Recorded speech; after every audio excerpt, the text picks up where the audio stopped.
All right, everybody, we're back. Brand new Cabral Concept. Excited to get into this Wellness and Weight Loss Wednesday show, where the goal is to help you lose weight and transform your body, but the healthy way.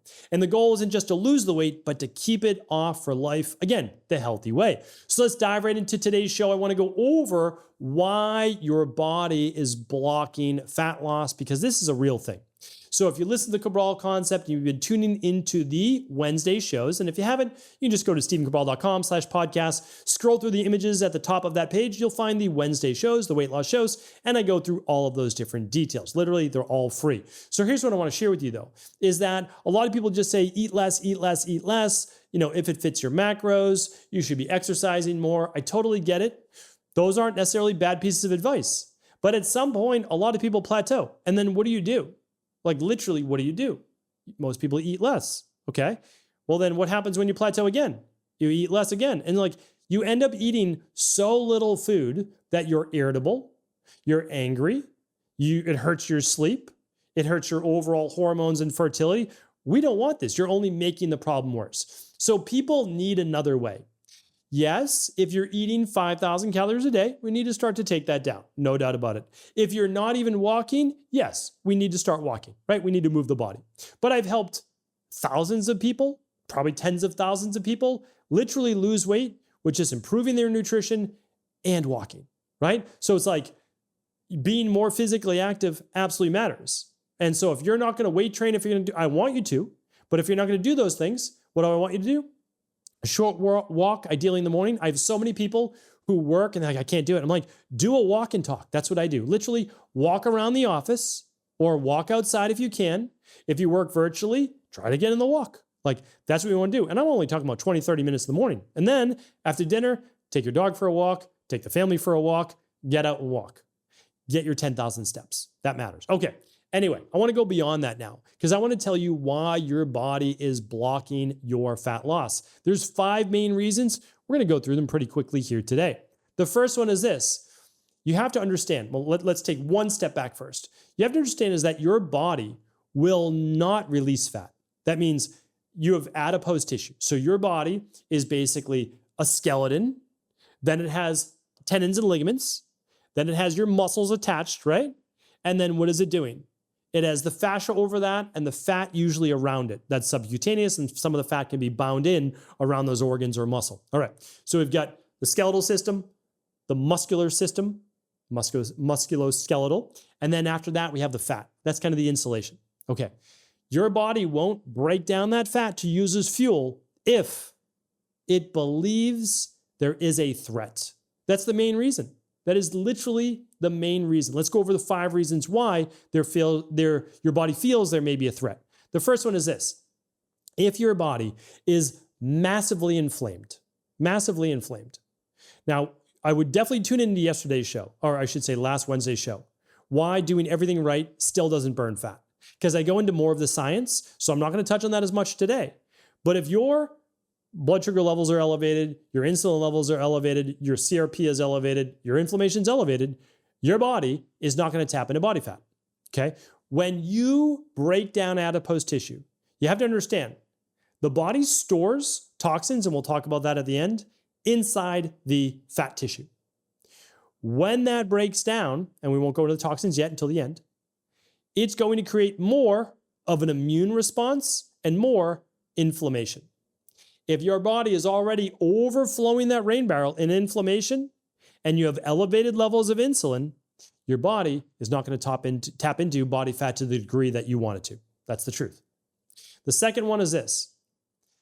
If your hormones are imbalanced, you are not going to tap into adipose tissue, which is fat, in the same way to break it down to use as fuel.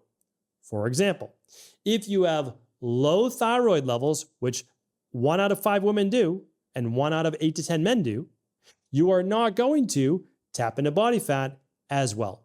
Your metabolic threshold has been lowered. That means the amount of calories that you burn per day has been lowered, all right? So your body believes it is in a survival state, which is why it lowered body temperature into the 97s, 96 below, right? And is essentially slowed circulation. You have the cold hands, cold feet, and much more with thyroid. And if estrogen levels are increased, Body fat increases more estrogen levels endogenously. That means inside the body as well. Never mind all the phthalates and other microplastics that you might be exposed to. It's doing it inside your body. Releasing more stored fat and toxins is only going to make that worse. Number 3, we'll go over how to clean all this up in just a moment. Number 3 is this.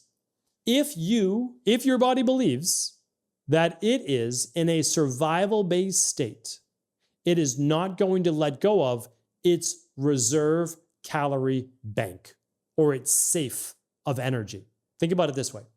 If your body is in a highly stressed state, it has increased cortisol levels, especially at night. It has lowered thyroid levels, probably lowered progesterone, maybe even lowered testosterone. What it's saying is, I'm worried about getting in enough fuel for this body to survive. Again, your body is simply adapting and protecting itself. That's what we found over 250,000 client appointments, truthfully. Like, we have the largest amount of data that I know of any practice as to why this happens. There's a lab called the stress mood and metabolism test. Again, you don't have to believe anything that I say. You can run a lab for yourself called the stress mood and metabolism test by Equilife. It's just stephencabral.com/hormones-test. But again, you can run it through any practitioner you want. So I just want you to know it's available. And you'll look at your hormone levels, estrogen, progesterone, testosterone, DHEA. You'll look at cortisol all throughout the day. You'll look at all your thyroid numbers, free T4, free T3, TSH, TPO antibodies. You'll look at your hemoglobin A1C for blood sugar. You'll look at your vitamin D. It tells the story, right? It tells your story of whether your body's completely stressed out and in a survival state or not. Like, it literally tells you that. And then, of course, you get a plan as to how to reverse that. All right.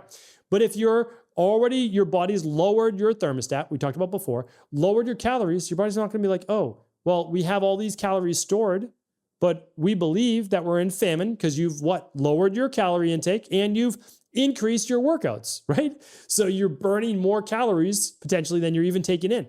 Your body's going to hold on to those calories as energy as much as it can. And it's just going to do what? Keep lowering your metabolic rate, the amount of calories you need to burn per day.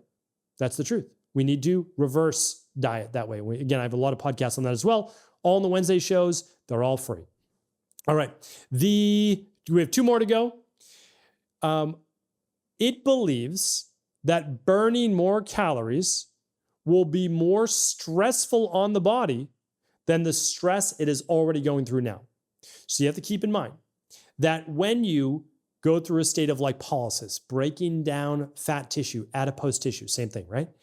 And using those calories as energy for your normal day-to-day activities, it believes the oxidative stress and the actual breaking down of the body fat will cause a greater demand on the mitochondria, on the liver, on the body itself. And as a result of this metabolic dysfunction, it will, again, lower metabolic rate and halt a lot of this fat-based burning. The last point is this. Your brain tissue, which is predominantly fat, and the fat you hold in your body, whether it's visceral fat or body fat, subcutaneous fat, kind of like the difference is if you can pinch it, is usually subcutaneous body fat. But if it's more deeper around the organs, that's usually visceral body fat, which is worse. Again, I have podcasts on how to get rid of both of those. But I'll share with you this. Your body fat stores a lot of the toxins and hormones that weren't properly removed from your liver, from your body. So that means when you break down body fat, those toxins are liberated. I've worked with a lot of athletes who may have used certain things in the past and they have to lose a lot of weight for competition. And those things from 5 years ago show up then in their blood. Why? They were stored away safely in the body fat. Then that body fat's broken down because they had to lose 20, 30 pounds, and that now shows up in the blood. It needs to be removed, right? But in an unhealthy individual, remember, think about all of the different heavy metals, and as I said before, parabens and phthalates and benzene, all the different things are stored there. Now, we need to remove them, but we need to do it in a healthy way. But if your body doesn't have support, what happens? Keeps them locked up. Because as you start to remove those things, you can have Herxheimer reactions, literally skin rashes, headaches, migraines, brain fog, joint pain. A lot of people don't know that. And that is because it's overwhelmed your liver's phase 1 and phase 2 capacity to break all that down. So what we do in our practice, again, the best thing you can do is run the stress, mood, and metabolism test. You get a personalized plan. But let's say you don't want to do that.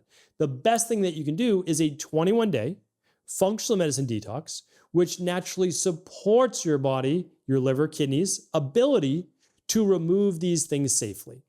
And you do it in a very systematic manner. Again, you don't have to use the Equilife one that I formulated. You can use your favorite company. And there are a lot of good functional medicine-based brands out there. The one that I use is at stephencabral.com/detox. Again, you don't need to use that. And I would say this, don't even worry about that. Go to stephencabral.com/courses. Check out the detox course. It's completely free. It goes in depth into how your body is able to liberate this body fat in a very safe and healthy manner. And it's completely free. You can check it out because I like to be able to share the educational component, and then you can do whatever you feel is appropriate for you after that. So again, stephencabral.com/courses. We'll also link all this up at stephencabral.com/3652. That's where all the show notes will be. And if you just say, hey, I like to read instead, The Rain Barrel Effect, you can get my book, which really details all of this, how to get healthy, how we got sick, how you put on weight, and how to reverse all this. That's at stephencabral.com/free book. So I try to give away as much as I can for free, the podcast, the courses, the book, and then I let you decide what seems to work best for you. All right, everybody, have an amazing rest of the day. I'll be back tomorrow with a brand new Cabral Concept. Take care.